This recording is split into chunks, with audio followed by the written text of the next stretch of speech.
নমস্কার বন্ধুরা, ফুটন্ত জলের মধ্যে 1 কাপ বাদাম দিয়ে আজ আমি আপনাদের দারুণ মজাদার একটি ইভিনিং স্ন্যাক্স রেসিপি শেয়ার করব। এটা আপনারা টিফিন হিসেবে খেতে পারবেন কিংবা ইভিনিংয়ে স্ন্যাক্স হিসেবে খেতে পারবেন। এর জন্য পুরো রেসিপিটা দেখতে থাকুন, আশা করি আপনাদের খুবই ভালো লাগবে। ফুটন্ত জলের মধ্যে বাদাম দিয়ে আপনারা এই রেসিপিটা যদি না কোনোদিন বাড়িতে বানিয়ে থাকেন, অন্তত পক্ষে একবার বানিয়ে দেখতে পারেন। তো এর জন্য কড়াইয়ের মধ্যে আমি 500 গ্রাম মতো জল দিয়েছি। এবার আমি ঝালের জন্য দিয়ে দিয়েছি 3টে কাঁচা লঙ্কা। এবার আমি ওই ফুটন্ত জলের মধ্যে দিয়ে দিচ্ছি 150 গ্রাম কাঁচা বাদাম। তো এই বাদামটা খুব ভালো করে 5 মিনিটের জন্য আমি সেদ্ধ করে নেব। তো 5 মিনিট পরে দেখাচ্ছি কেমন হয়েছে। এবার আমি ঢাকনা খুলে দেখে নেব বাদামটা সেদ্ধ হয়ে গেছে কিনা। বাদামের একটা কষ জল বেরিয়েছে, যার কারণে বাদামের কালারটা পুরো চেঞ্জ হয়ে গেছে, জলের কালারটাও চেঞ্জ হয়ে গেছে। তো এবার আমি দেখে নেব। এই যে বাদামটা কিন্তু নরম হয়ে গেছে, সাথে বাদামের খোসাটাও খুব সুন্দরভাবে ছেড়ে যাচ্ছে। এই যে হাত দিয়ে টেপার ফলে বাদামটা কিন্তু নরম হয়ে গেছে। এবার আমি পরিষ্কার করে জল দিয়ে ধুয়ে এর খোসাটা ছাড়িয়ে নেব। যতটা সম্ভব আমি বাদামের খোসাগুলো ছাড়িয়ে নিয়েছি আর ধুয়ে একেবারেই পরিষ্কার করে নিয়েছি। এবার আমি একটি মিক্সির জার নিয়েছি, অল্প করে একটু জারের মধ্যে আমি জল দিয়েছি। এবার ঝালের জন্য ওই যে 3টে কাঁচা লঙ্কা সেদ্ধ করে রেখেছিলাম ওগুলোও দিয়ে দিলাম, সাথে বাদামগুলো দিয়ে দিচ্ছি। এবার আমি এগুলোকে একেবারেই মিহি করে একটি পেস্ট করে নেব। এবার আমি বাদামের পেস্ট একটি মিক্সিং বোলের মধ্যে নিয়ে নিচ্ছি।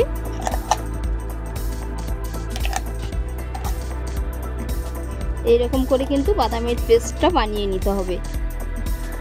খুব সুন্দর করে বাদামের পেস্ট রেডি হয়ে গেছে। এবার আমি এর মধ্য থেকে 3 থেকে 4 চামচ বাদামের পেস্ট আলাদা করে বের করে নেব। তো এই বাদামের পেস্ট দিয়ে আজ আমি আপনাদের কিন্তু দু রকমের রেসিপি করে দেখাবো। তো এর জন্য এখানে আমি 4 চামচ বাদামের পেস্ট রেখে দিলাম আলাদা করে সাইডে। এবার আমি এর মধ্যে দিয়ে দেব 1/2 কাপ মতো ময়দা। আপনারা চাইলে এখানে আটা দিয়েও বানিয়ে নিতে পারেন। তো এখানে আমি এই চামচের মাপ করে 3 চামচ ময়দা দিচ্ছি। ময়দাটা একটু স্টেনারের দ্বারাই খুব ভালো করে চালিয়ে নেব। ময়দা কিংবা আটার পরিমাপ যদি বেশি হয়ে যায় তাহলে কিন্তু নাস্তাটা খেতে ভালো লাগবে না। এর কারণে মাপ বুঝে কিন্তু দিতে হবে। বাদামের পরিমাপটা বেশি থাকবে, ময়দা কিংবা আটার পরিমাপটা কিন্তু খুবই কম থাকবে। এবার আমি এর মধ্যে দিয়ে দেব পরিমাণ মতো লবণ। একটি মিডিয়াম সাইজের আলু আগে থেকে আমি গ্রেট করে রেখেছিলাম ধুয়ে পরিষ্কার করে, তো ওই আলুটি দিয়ে দিলাম। আপনারা চাইলে এখানে আলুর পরিবর্তে গাজর কিংবা আরও অন্যান্য সবজিও অ্যাড করতে পারেন। এবার আমি এর মধ্যে দিয়ে দেব একটি টমেটো কুচি। এবার আমি দিয়ে দিচ্ছি 1/2 চামচ জিরের গুঁড়ো, ধনের গুঁড়ো, সাথে ম্যাগি মশলা দিয়ে দিলাম।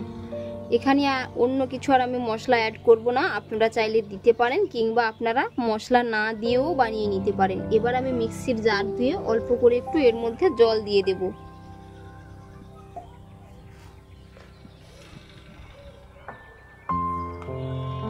এইরকম ভাবে কিন্তু বেটারের থিকনেসটা থাকবে। এই বেটারটা একেবারেই রেডি হয়ে গেছে। আমি এই সাথে আরও একটি বেটার রেডি করে নেব। একই রকম ভাবে দিয়ে দিচ্ছি পরিমাণ মতো লবণ। এবার দিয়ে দেব এর মধ্যে আমি অল্প করে একটু আদা কুচি করে নিয়েছি, সাথে বড় করে একটি পেঁয়াজ কুচি করে নিয়েছি এবং টমেটো কুচি।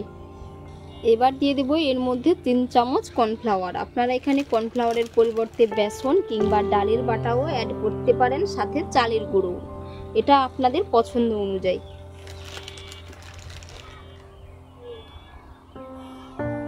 এবার দিয়ে দিচ্ছি এর মধ্যে জিরের গুঁড়ো, ধনের গুঁড়ো দিয়ে দিলাম। এবার দিয়ে দেব ম্যাগি মশলা। এবারে আমি হাত দিয়ে একটু কষলে এর মধ্যে দিয়ে দিচ্ছি 1 চুটকি মতো আজওয়ান। আপনারা চাইলে এখানে দিতে পারেন ধনেপাতা কুচি। এই বেটার সাথে ওই বেটার, দুটো বেটারেই আপনারা ধনেপাতা কুচি অ্যাড করতে পারেন। এবার আমি ঝালের জন্য তো আগে থেকে কাঁচা লঙ্কা দিয়েছি, তাই আর দিলাম না। আপনারা যদি আর একটু ঝাল খেতে চান তো কাঁচা লঙ্কা কুচি এর মধ্যে অ্যাড করতে পারেন। তো এই বেটারটাও আমার রেডি হয়ে গেছে। সামান্য কালারের জন্য আমি একটু অল্প করে হলুদের গুঁড়ো দিয়ে দেব। এবার আমি নাস্তাগুলো বানিয়ে নেব। একটি তাওয়া বসিয়ে দিয়েছি, তাওয়ার মধ্যে অল্প করে একটু সাদা তেল আমি ব্রাশ করে নিয়েছি। এবার আমি এর মধ্যে কিছুটা বেটার দিয়ে দিলাম।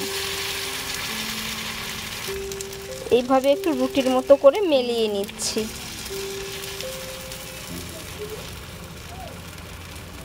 এবার আমি 1 মিনিট পরে এটা উল্টে নেব।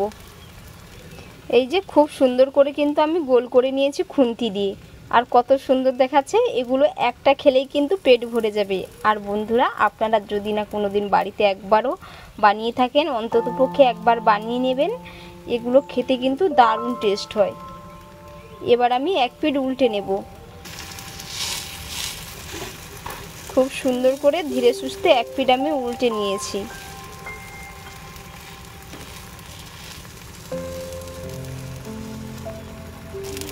খুব সুন্দর করে কিন্তু টিফিনটা বানানো হয়ে গেছে। এবার আমি এটা তুলে নেব। আর কত সুন্দর হয়েছে, এই যে খুব সুন্দর করে হয়ে গেছে। এটা আমি আবার তুলে নিচ্ছি।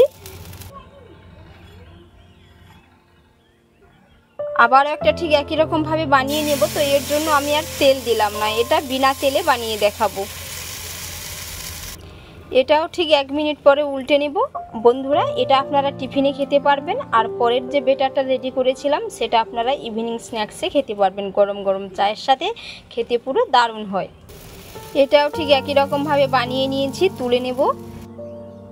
এই টিফিন রেসিপিটা আপনারা কোনো চাটনি কিংবা সসের সাথে খেয়ে নেবেন, খেতে পুরো দুর্দান্ত হয়। এর জন্য আর কিচ্ছু লাগবে না।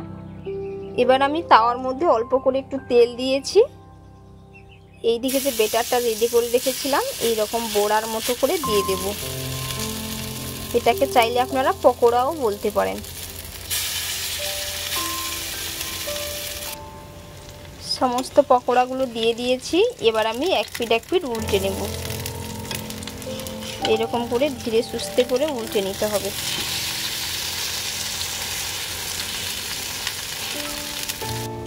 আবারও এইগুলো আমি এক পিঠ উল্টে নেব। পকোড়াগুলো খুব সুন্দর করে কিন্তু ভেজে নিয়েছি। এবার আমি এগুলো তুলে নেব, দিয়ে প্লেটের মধ্যে তুলে দেখাচ্ছি কেমন হয়েছে। এক এক করে সমস্ত নাস্তাগুলো আমি বানিয়ে নিয়েছি। আর কত সুন্দর হয়েছে দেখে নিশ্চয় বুঝতে পেরেছেন। এগুলো তো দারুণ হয়েছে, সাথে এই পকোড়াগুলোও কিন্তু দারুণ হয়েছে। আপনারা বাড়িতে অবশ্যই একবার বানিয়ে নেবেন, খেতে পুরো দুর্দান্ত হয়। আর এতক্ষণ পুরো রেসিপি দেখার জন্য আপনাদের অসংখ্য অসংখ্য ধন্যবাদ থাকলো।